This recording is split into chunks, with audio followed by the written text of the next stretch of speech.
इस खबर के प्रायोजक हैं Lohia Nagar mount Carmel high school, Gyansthali high school और LMC कम्युनिकेशन।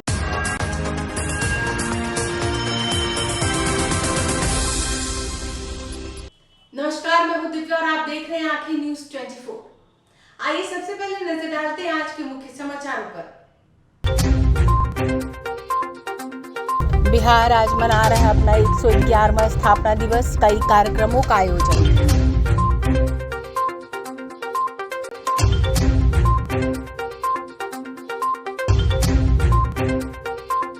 बिहार इंटरमीडिएट की परीक्षा में एक टेम्पो ड्राइवर के बेटे ने रची मिसाल, हासिल किया दूसरा स्थान।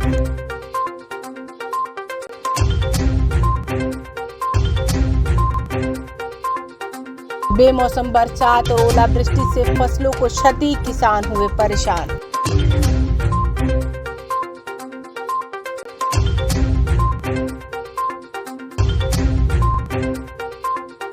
LMCH के लापता डॉक्टर की बरामदगी नहीं, अभिनेता शेखर सुमन ने CBI से जांच कराने की मांग की।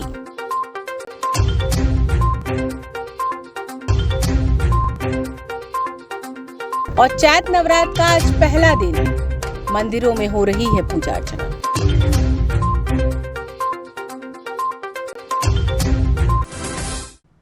अब खबरें विस्तार से।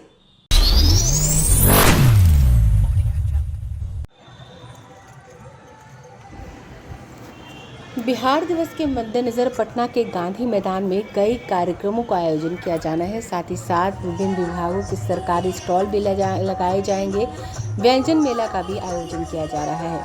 इस बार पटना वुमेन्स कॉलेज की छात्राएं भी बढ़ चढ़कर हिस्सा ले रही हैं और इससे बिहार दिवस में वो अपना प्रदर्शन करेंगी। इसको लेकर वो लगातार अभ्यास में जुटी हैं और आज भी वो पूरे जोश व खरोश के साथ पटना के गांधी मैदान के मंच पर अभ्यास करती दिखी।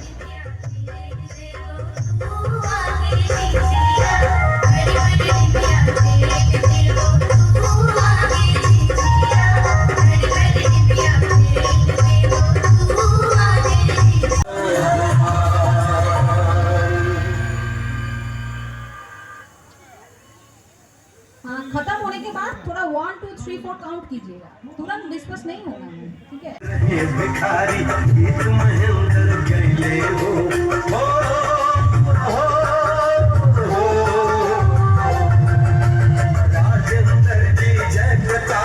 सूरज चांद हो गए हो, सुनके साथ रहे भिखारी, गीत महेंद्र गैले हो, गीत महेंद्र गैले हो। बहुत अच्छा फीलिंग आ रहा है, बहुत प्राउड फील कर रही हूँ कि बिहार दिवस की इतनी अच्छी ओकेजन पर हम बिहार को रिप्रेजेंट कर रहे हैं और हमारा कॉलेज भी बहुत प्राउड फील कर रहा है इस चीज़ को लेकर के। और हमारी जो प्रोफेसर है परफॉर्मिंग आर्ट्स की, हमारी मीनाक्षी मैम, उन्होंने हम पे बहुत मेहनत करा है और हम लोगों को सबसे बेस्ट आगे बढ़ाने में कुछ भी कसर पीछे नहीं छोड़ा है। नमस्कार, आपको बहुत बहुत शुक्रिया। मैं पटना वुमेन्स कॉलेज से परफॉर्मिंग आर्ट्स की टीचर। पटना वुमेन्स कॉलेज की तरफ से आज बिहार दिवस के अवसर पर 23 प्रस्तुत किया जाएगा। कार्यक्रम का थीम है नृत्य कला और चित्रकला। बिहार के नृत्य, फोक नृत्य कला, बिहार के लोक नृत्य कला और चित्रकला, इतने सारे पेंटिंग है, उसको हम लोग कोलज करके इस डांस ड्रामा में इंक्लूड किया। हम बहुत 12-13 दिन से इसका प्रैक्टिस चल रहा है। बच्चे सब ने रिसर्च वर्क किया। जब ये डांस हम लोग तैयार कर रहे थे तो सबको पता नहीं था, क्योंकि आजकल के बच्चे बहुत कम जुड़े होते हैं इस संस्कृति से। तो पटना वुमेन्स कॉलेज इस बात को हमेशा ध्यान रखते हैं कि बच्चे इस संस्कृति के साथ जुड़े। वो अपने रिसर्च वर्क करते हैं, कितने तरह का डांस है, कितने तरह की पेंटिंग है, तो उन लोगों को पता चला, उन लोगों को अच्छा लगा कि इतने तरह का काम करते हैं। महिलाएं, खास करके महिलाएं बहुत सारे पेंटिंग में इन्वॉल्व है। लोग 10-12 दिन से प्रैक्टिस कर रहे हैं। उसके पहले हमारा प्रॉपर तरीके से एक मतलब स्क्रीनिंग टाइप का आप कह सकते हैं हुआ था, जिससे हम लोग best dancers, best actors select हुए and then we have prepared this on the occasion of Bihar Diwas and we are giving our best because Bihar अपने में ही बहुत खास है, राइट। यहाँ पे इतने फेमस पर्सनालिटी और उनको रिप्रेजेंट करना, पूरे वुमेन्स कॉलेज को भी रिप्रेजेंट करना अपने में ही बहुत बड़ा बात होता है और हम सब अपना 100% दे रहे हैं।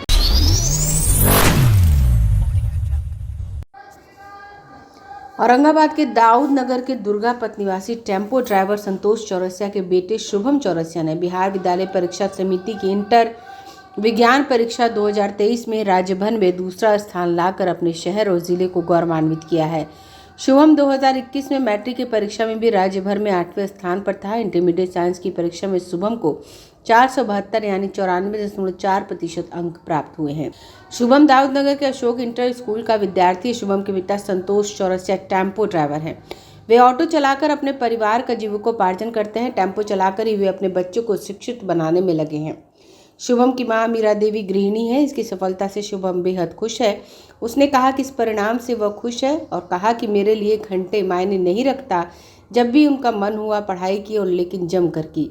घर का उसे कोई खास काम नहीं करना पड़ता है। पढ़ाई के अलावा उसके पास और कोई काम नहीं था। उन्होंने जूनियर्स के लिए कहा कि यदि आपको लगता है कि आपके अंदर टैलेंट है तो आप हार्डवर्क कीजिए, निश्चित तौर पर सफलता मिलेगी। शुभम ने बताया कि सफलता के बाद सरकारी नौकरी की ओर ध्यान केंद्रित करना चाहेंगे। उन्होंने बिहार विद्यालय परीक्षा समिति को इस बात के लिए धन्यवाद देते हुए कहा कि भारत में सबसे पहले बिहार में रिजल्ट जारी किया गया है। इससे विद्यार्थियों को आगे तैयारी करने में सुविधा होगी। शुभम की मां मीरा देवी ने कहा वे पूरी तरह खुश हैं।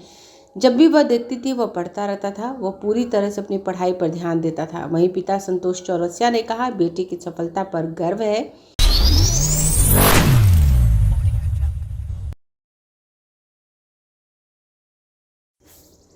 बिहार के गया जिले में मौसम का मिजाज काफ़ी खराब रहा। तेज बारिश ओलावृष्टि से किसानों की परेशानियां बढ़ा दी हैं, जिससे फसलों को भारी नुकसान हो गया है।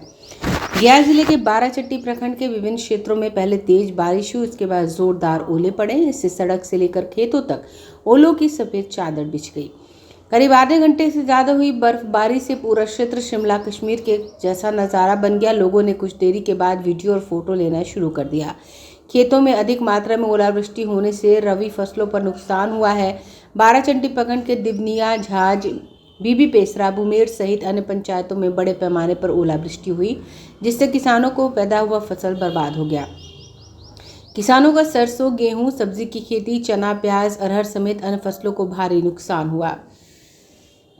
इससे पहले पतलुका पंचायत सहित अन्य इलाकों में भारी बारिश और ओलावृष्टि हुई थी, जिससे किसानों के लगे फसलों को नुकसान हुआ।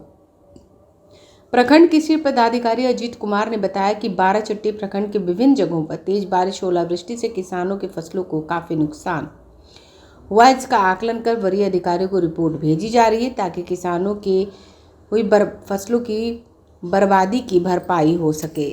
ब्यूरो रिपोर्ट, आंखें news 24।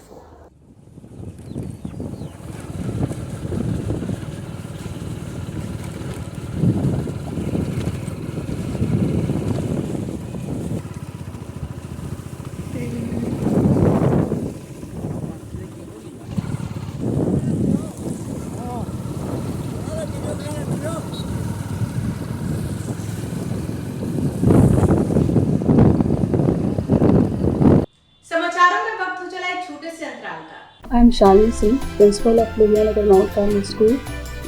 Here in our school, we give best education and good environment to our students, where they can learn well. We provide here well-equipped lab, well-equipped, well-stocked library. We have here well-trained teacher also. We have a sports playground for cricket, volleyball, football, and also provision for indoor activities.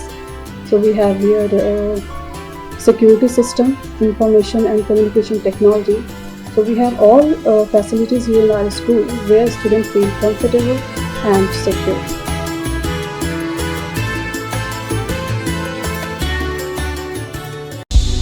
क्या आप पत्रकारिता के क्षेत्र में अपना career बनाना चाहते हैं? तो आज ही royal Ashoka institute of mass communication and journalism में अपनी जगह सुनिश्चित करें। आर्यभट्ट ज्ञान विश्वविद्यालय पटना से मान्यता प्राप्त 100% प्लेसमेंट के साथ royal Ashoka institute of mass communication and journalism नामांकन जारी है। हमारा पता है DS/16 गायत्री मंदिर के समीप, कंकड़ बाग, पटना 8,20,000। आप हमें संपर्क भी कर सकते हैं। हमारा मोबाइल नंबर है 9955456126। ब्रेक के बाद आपका फिर से स्वागत है। एनएमसीएच के डॉक्टर संजय के लापता हुए आज 22 दिन हो गए और डॉक्टर के गायब हुए मामले में डॉक्टर के साले बॉलीवुड अभिनेता शेखर सुमन का प्रेस कॉन्फ्रेंस कर कहा कि आखिर संजय कुमार गए तो कहां गए। पुलिस जांच में अभी तक खुलासा नहीं हो पाया, अभी तक उनका पता नहीं चल पाया। लगता है कि पुलिस ने इस मामले को ठंडे बस्ते में तो कहीं नहीं डाल दिया। शेखर ने पुलिस से सवाल पूछा कि आखिर इस पूरे मामले पर जवाब क्यों नहीं दे रही, अभी तय क्या हुआ, कोई जानकारी नहीं मिली। अगर डॉक्टर ने आत्महत्या की है तो उनका शव कहाँ गया।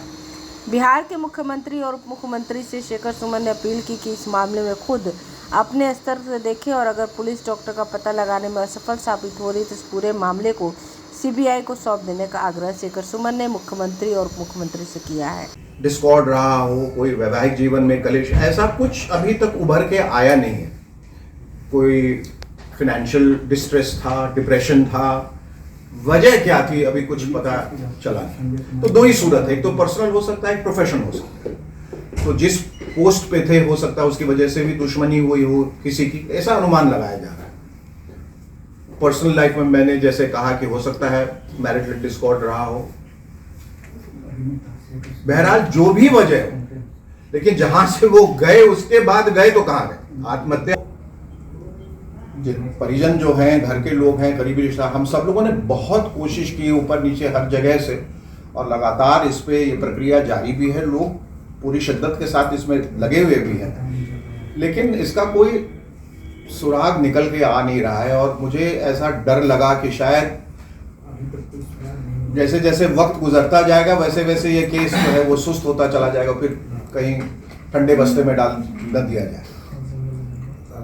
पुलिस का कहना है कि हम तो अपना जो बेहतरीन कदम है आगे रख रहे हैं, हम पूरी कोशिश में लगे हुए हैं, लेकिन इसका समापन बहुत जरूरी है, इसका क्लोजर बहुत जरूरी है। नहीं तो वो रहेंगे कि अकेली हैं।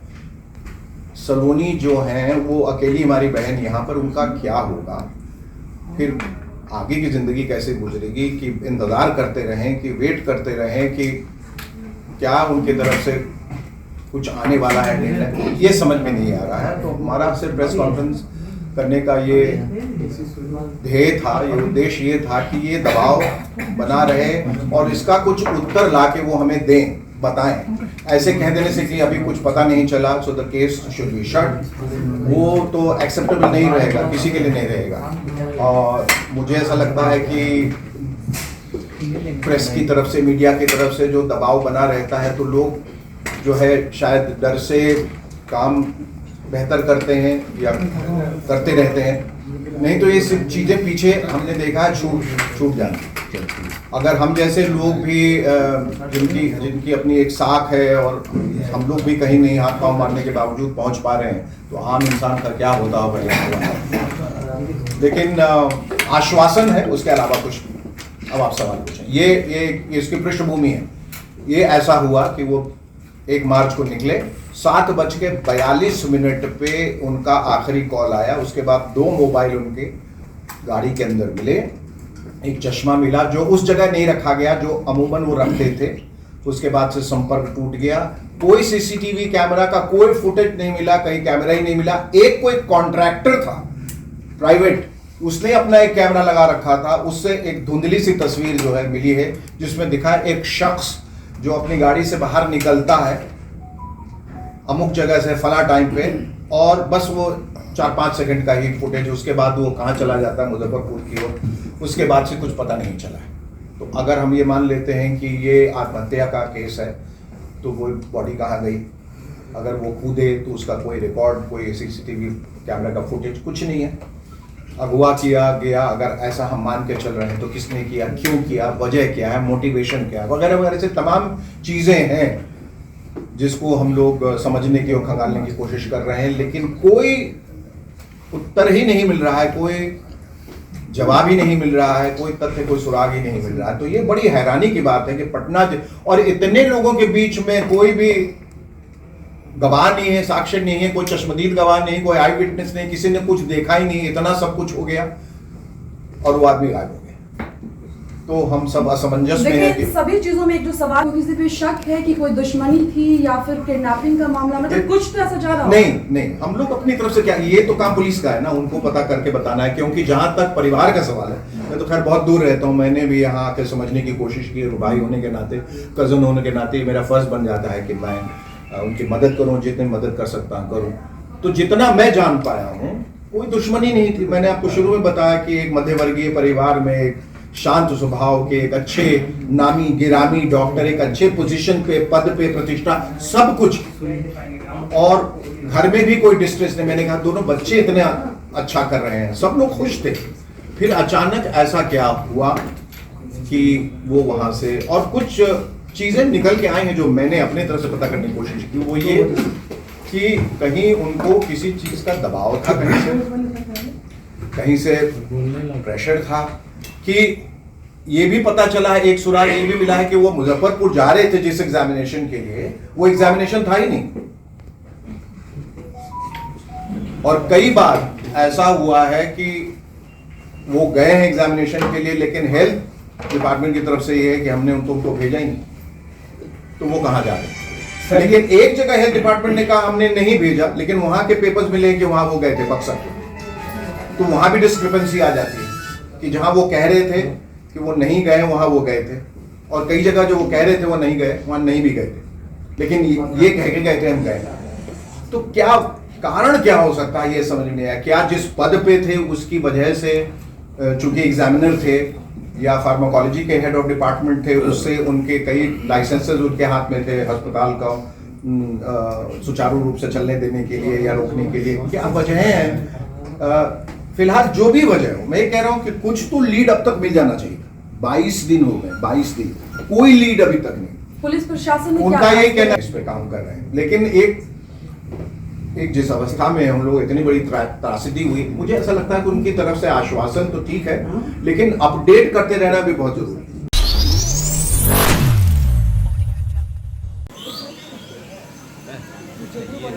चैत्र नवरात्रि को लेकर मुंगेर जिले के कई मंदिरों में सुबह से ही पूजा अर्चना शुरू कर दी गई। वही देश के 52 शक्तिपीठों से एक मुंगेर का चंडिका स्थान ही तो हर दिन भक्तों का आने का सिलसिला जारी रहता है, लेकिन नवरात्र हो या चैत्र नवरात्र, इन दिनों भक्तों का तांता लगा हुआ है।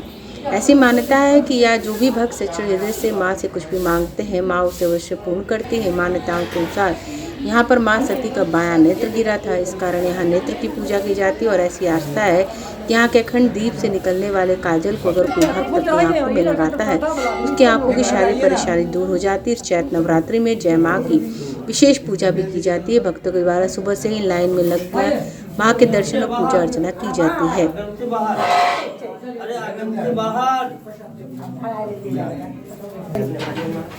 कहना चाहेंगे माता रानी में बहुत शक्ति है, आस्था है। हम लोग हर साल आते हैं यहाँ माता रानी से बहुत सारी विनती लेके, और जाकर के माता रानी हम लोग को सुनती है, दया दृष्टि बनाए हैं, और आगे चल के माता रानी कृपा बनाए रखे, भविष्य अच्छे से बीते, चले कटे, सब चीज़ सही रहे, सारे भक्तों का पूरा मुराद पूरी हो। आज से पहली पूजा स्टार्ट है, क्या कहना चाहेंगे?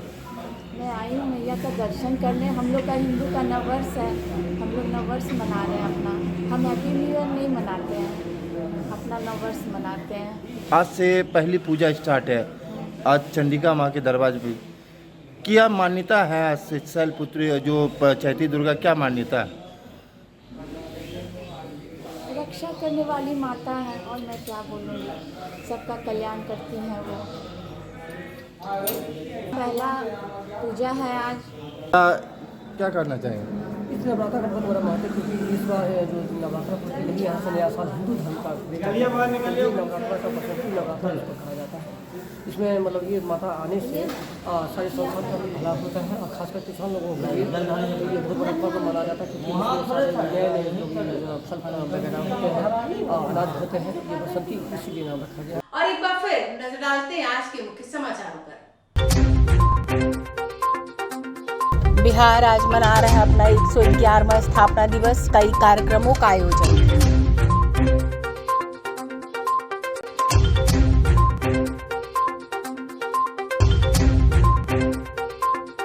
बिहार इंटरमीडिएट की परीक्षा में एक टेम्पो ड्राइवर के बेटे ने रची मिसाल, हासिल किया दूसरा स्थान।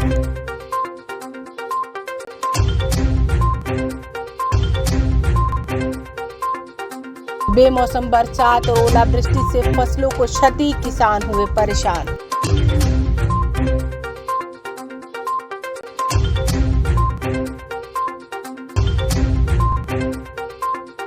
एनएमसीएच के लापता डॉक्टर की बरामदगी नहीं, अभिनेता शेखर सुमन ने सीबीआई से जांच कराने की मांग की।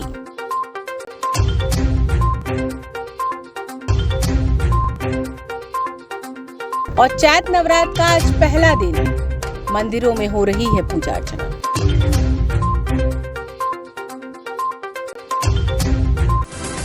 अगर आपने अभी तक हमारे चैनल को सब्सक्राइब नहीं किया है तो हमारे चैनल को जल्द से जल्द सब्सक्राइब करें, लाइक करें, शेयर करें और कमेंट करें। बाकी खबरों के लिए देखते रहिए आंखें न्यूज़ 24, नजर हर खबर पर।